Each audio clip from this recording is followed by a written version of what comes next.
Welcome to Collateral Damage, the show where we talk about the cost of survival and the beauty in refusing to disappear. Today, we honor World AIDS Day, a day that's not just about remembrance, but also resilience. It's about the people who fought to live, who built community in the face of silence, and who taught the world what courage really, really looks like. Our guest today is one of those people, a survivor of more than 30 years, who learned he was HIV positive at just 14 years old. He's seen every chapter of this epidemic, from fear and loss to treatment in progress, and through it all, he's carried hope. We're gonna talk about where we are now, what's changed, what still hasn't, and what the future of the fight must look like. Because remembering is not enough, we have to keep building. Let's get it. So today, on Collateral Damage, we honor World AIDS Day, a day first observed in 1988, created to unite the world in the fight against HIV and AIDS, to show love for those living with HIV and to remember those we've lost.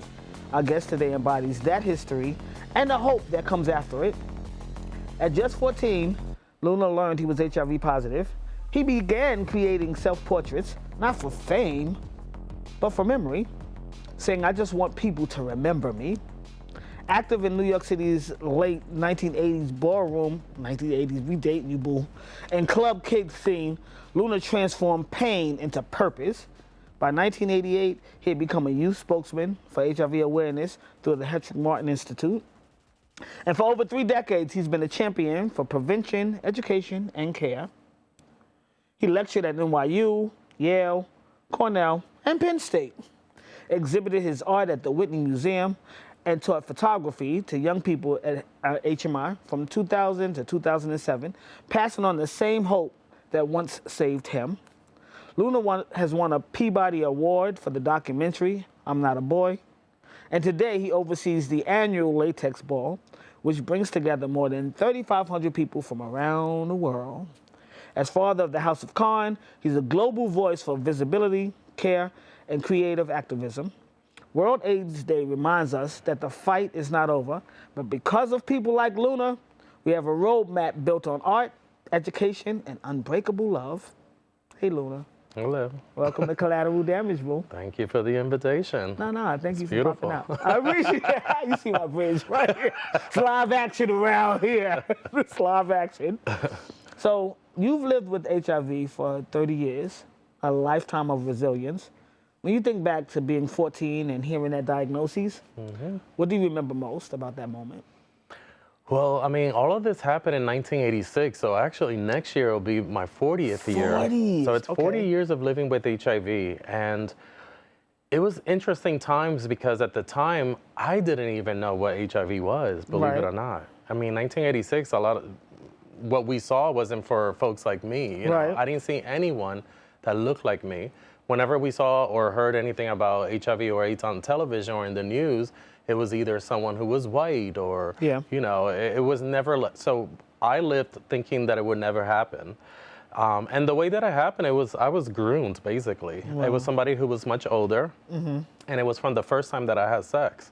I was exploring my sexuality, and I was trying to figure out who I was and I am and what I was doing. And so that's how it happened. I contracted HIV from that experience. When I first heard you have HIV, they said that I had at least 2 years to live. So mentally, I was, you know, calculating it out. Imagine a 14-year-old. So I was like, okay, by 16, what could I do? How can I fit a lifetime in 2 years? 2 years. Yeah. And so that's when I started to, you know, I picked up a camera. Young people don't have voices necessarily, especially in the 80s like that, right? And so I picked up a camera and I started photographing myself and friends, and I was trying to create art within, you know, learning that I was living with something that eventually was gonna take me out. And so I lived with that. And you know, when you're young and they tell you you're gonna die by this time, that stays with you. Now at 53, God bless. it's something that lingers in your head. Everything that I do is because I think it's gonna be tomorrow. You know, maybe it's this time. So imagine the last 40 years, every day me thinking that this was, you know, if it's going to be like could that. be the end of it. Yeah, and of course, it's always going to, eventually, it's going to be the end for all of us. Right.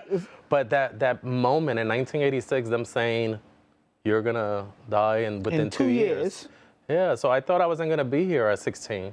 So by the time I made it to 17 and 18, I started picking up books, and I started to do something that, like you do, like where you were going to community and educating people, and so that's the basis of what started everything.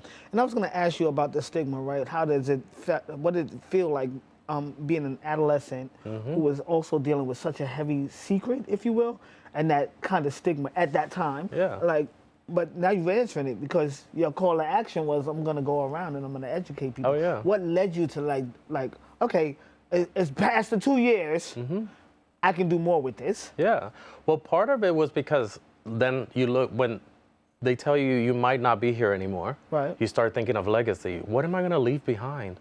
So it was legacy that led me to trying to figure out how can I be remembered but still help my community, right, still help other young people who probably were going through the same things as I. Yeah. You know, and this is the era before Pedro Zamora and some of those pioneers who were on MTV. This is what I was doing in my neighborhood. I was working at an agency as a peer educator called Stand Up Harlem, and that's where I met like Dre Ebony and stuff like that. And I was already in ballroom, so ballroom also was influencing what I was doing. I didn't realize that you. Yeah, so I came into ballroom in '88, and so if you think about '86, '87, dealing with it. Okay, now it's '88. Then I meet this wonderful mother, a trans woman named Avis Pendarvis. God bless. And she was so loving that I just wanted to listen to everything that she, everything she said.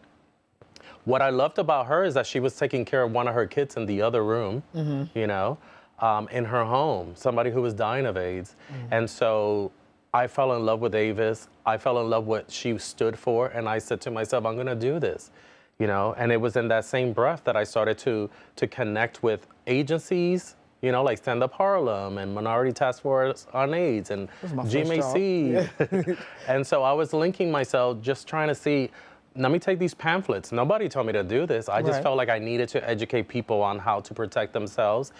And like I said, that's sort of what led me to do what I'm still doing 40 years later. I want to honor you bringing Avis into the room, but I also want to honor what you just said about Avis was, at the time, taking care of someone who was dealing with HIV and AIDS, right? Because I often say that back in those days, we were our own social service agency. We took care of our own. We made sure that our community was, and sometimes I miss that a little bit. Yeah. We rely too heavily on. What I liked about ballroom and, and how we grew up, if it's not there, then we're going to create it. Yeah. And still to this day. And that's what we do. You create what's not there for you as a community. And my community was Black, brown, and ballroom at that time. Yeah. Young, gay, lesbian, trans. And so those are my circles. So that's what I embraced, you know. And how I was able to move forward living with HIV is that you have to embrace your HIV. It's a part of you. You can't get rid of it, right? And so that's the first lesson for me. It was about embracing what I got and what I could do with it, And then you meet amazing people like an Avis or an Hector or even Junior LaBeija, And I'm talking ballroom right now, but, I was influenced by ballroom, and they lit the fire, and I was just doing what I needed to do. Yeah. Yeah, that's important. We have to take care of ourselves, Who else is gonna do it? And I feel like we're going back to a time that we're gonna have to rely on each other and community in order to be okay. But that should never go away. We should always take care of each other, even when everything looks good. But we've lost it a little bit, wouldn't you say?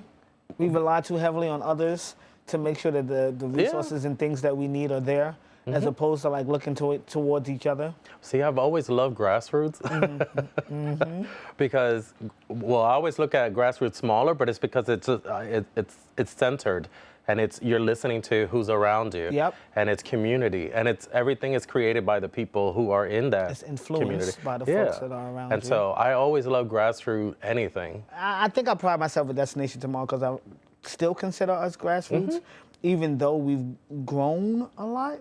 And it's in some ways hard to keep the grassroots feel because there's so many demands from the folks that have helped you grow, if that makes sense. Yeah. But okay, so I'm not even gonna go there. So many people born after the height of the AIDS crisis have never known a world without treatment. What do you wish they understood about those early years? Well, I mean, all right. So I remember, let's bring up COVID for a second. I remember that the fear that people had because of COVID, you know, the millions of people who died, it was reminiscent in a way, you know, for those who weren't there. Yeah. It kind of felt like that. It was in the news. Once in a while, you would hear something about, you know, HIV and AIDS. And, you know, they were like, you know, every day there was a number. Now it's 10,000 people died of AIDS in New York City. Then it's 15,000 people. And so, and you're sitting there looking around like, oh my God, my number's gonna come up.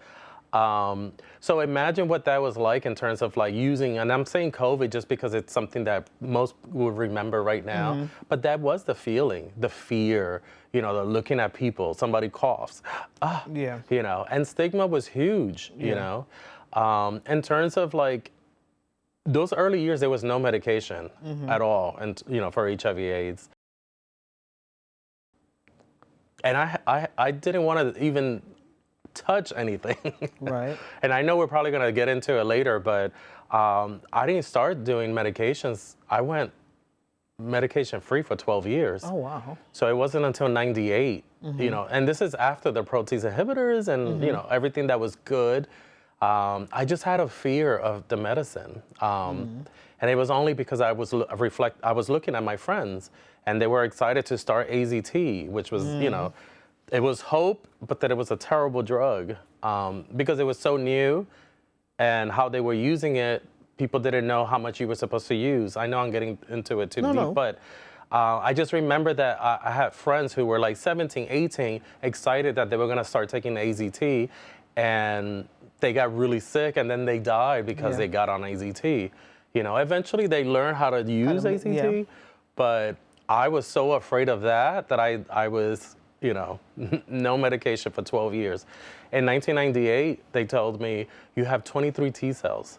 If you do not start medications now, you're going to die. And that's all I needed to hear. Right. So that's when I started literally taking HIV medication, but I was afraid.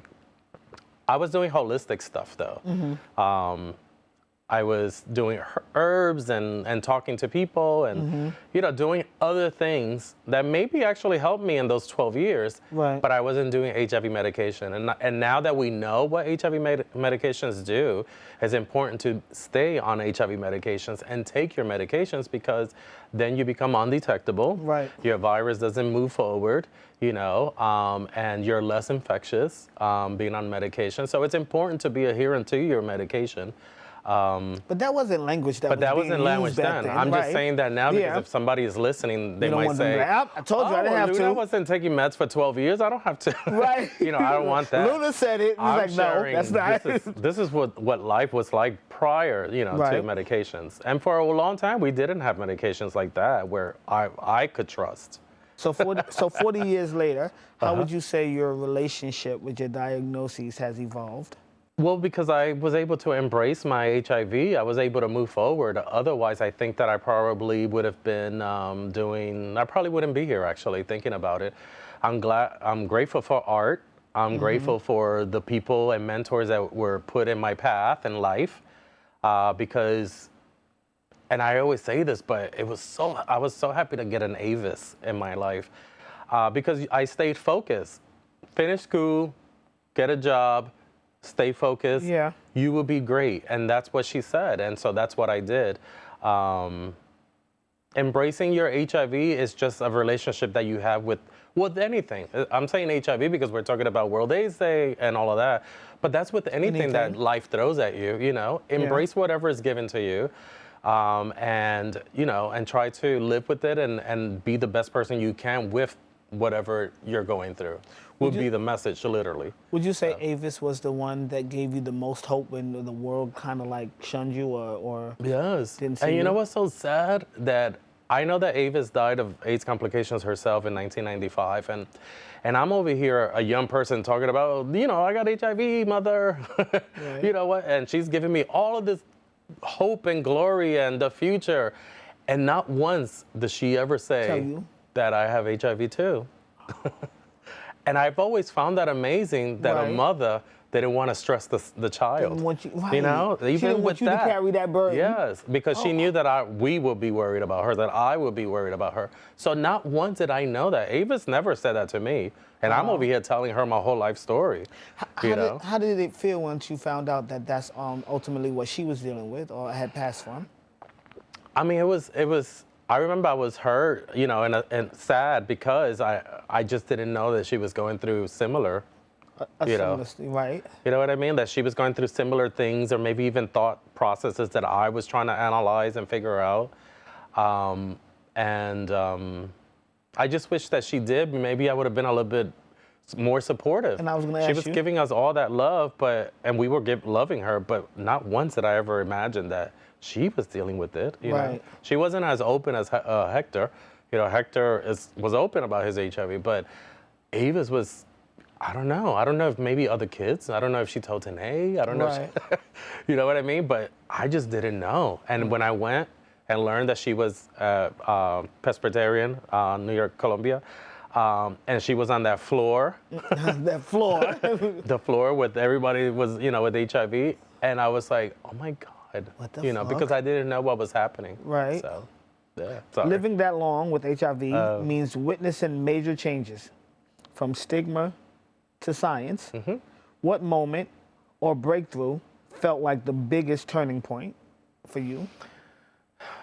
I mean, the biggest turning point is that I'm still here because I didn't think I would. But I think it would go back to '98 when I started to understand that I need to take, medication. So it was more the science behind it was how because I was so afraid of the science part of the HIV that I think that was the turning point for me, because I think it was 95 or 6 that HIV medication got better. Right.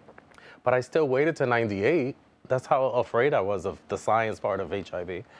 And so I think that would be the turning point, that they said, if you don't do this now, you're not going to be here. Yeah. So I saw, I think that was a big turning point, but also that I'm still here because of the science of it. Yeah. But I don't think that your fear was, because I lived through that era too, right? And we watched what our friends began to look like and how their bodies and how they began to change, right? So it scared a lot of us. Oh, yeah. So it wasn't like, I don't want to make it like that. Why would you feel like that? Because we watched what was going on in this year. But that's why I also picked up a camera, because I wanted to document what I looked like prior to what we saw.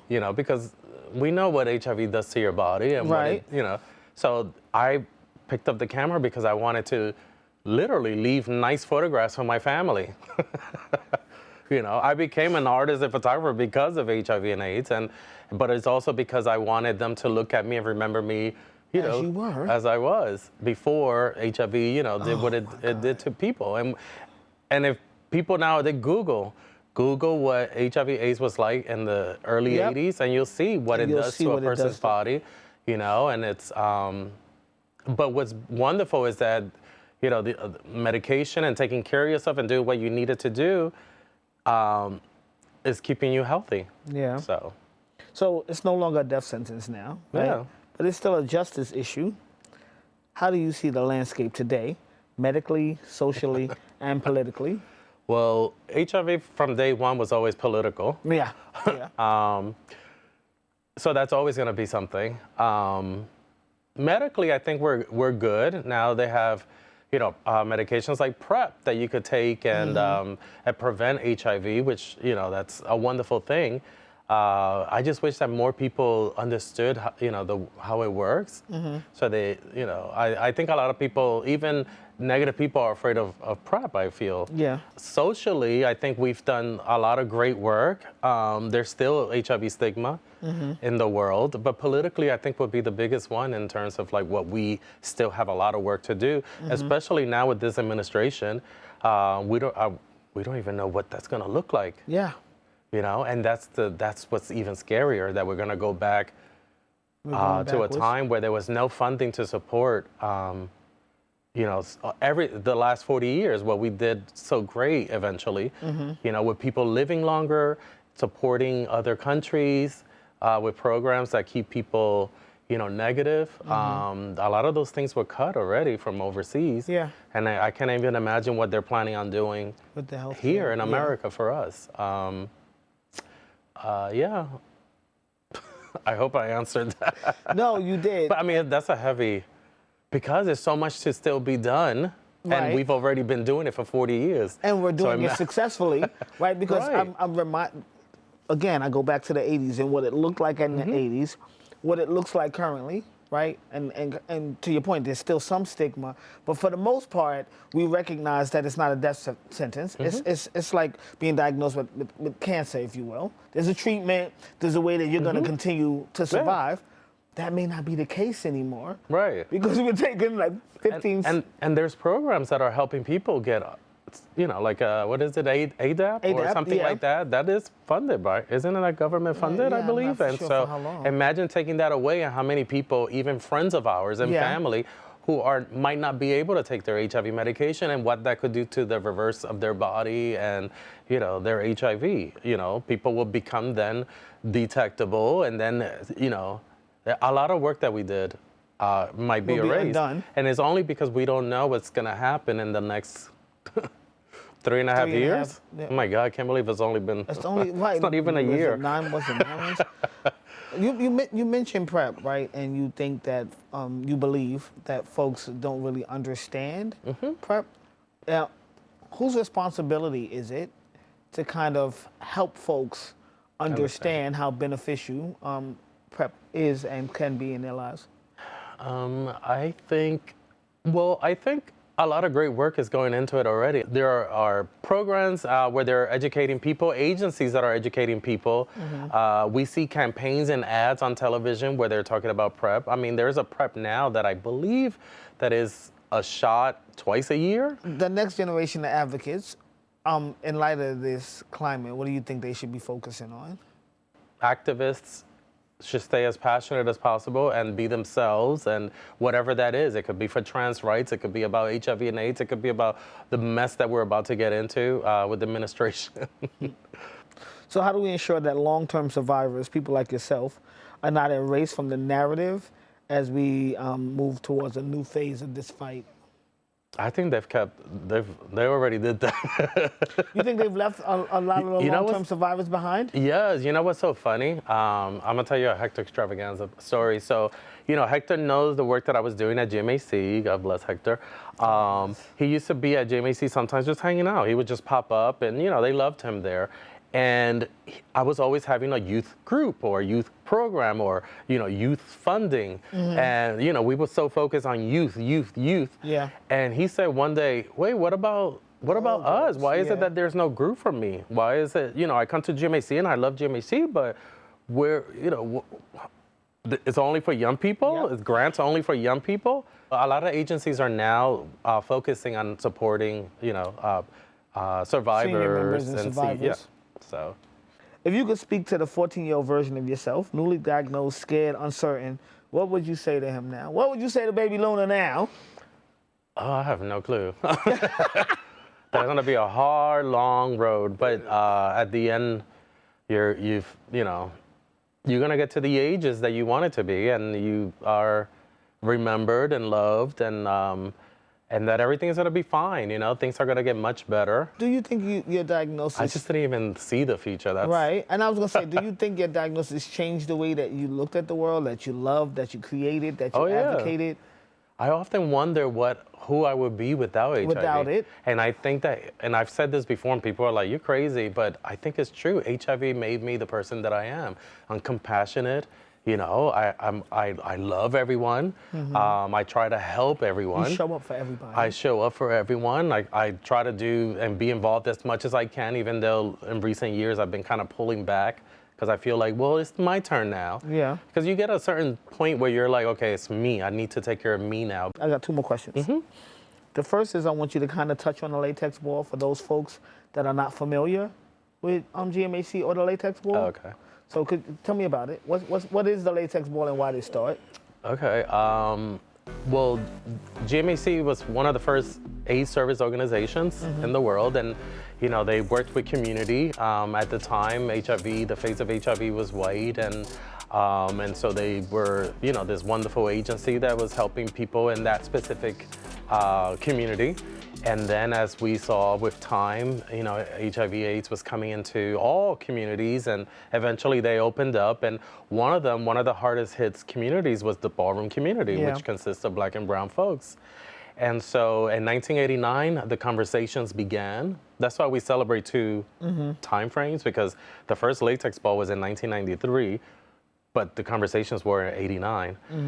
So in 1989, they started conversations, and then they started to work with community. Avis was going to the meetings, and so was Hector and Derek and people we know and love. And so they started to share what this community is about and how to kind of work with it. But the ball is still going on, and it's grown and it's huge, and not necessarily for community the way it was, but it's a different type of community in terms of like it's global. It's global. It's all inclusive now, which is beautiful. Last question: when you imagine the world we could build, one where HIV no longer defines or divides, what does that world look like for you? I don't know.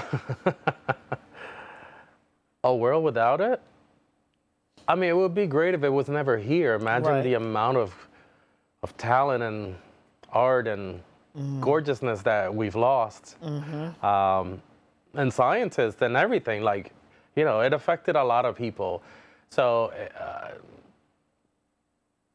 I just wish it never happened. I think it's also lost on a lot of people that HIV was, I don't want to say it was big business, but it employed a lot of people at one point. Well, it gave us a lot of us a career. Yeah. Because if I've been doing this for 40 years almost, then, So when you think of a world without it, like what does that look like for then folks I would have that been need the to architect that I wanted to be when I was a kid. Right? It would have been a trap. Because I wanted to be an architect. Right. But you know what's nice? I said that once, and someone said, but you are an architect. You're an architect to the community that you are, How'd that and make I you, was like, I was like, how'd that make you feel? yeah, it filled me up. I was redefined what yeah, I really never looked at it that way at all. And it was nice. Somebody grabbed me right back up and said, you are an architect.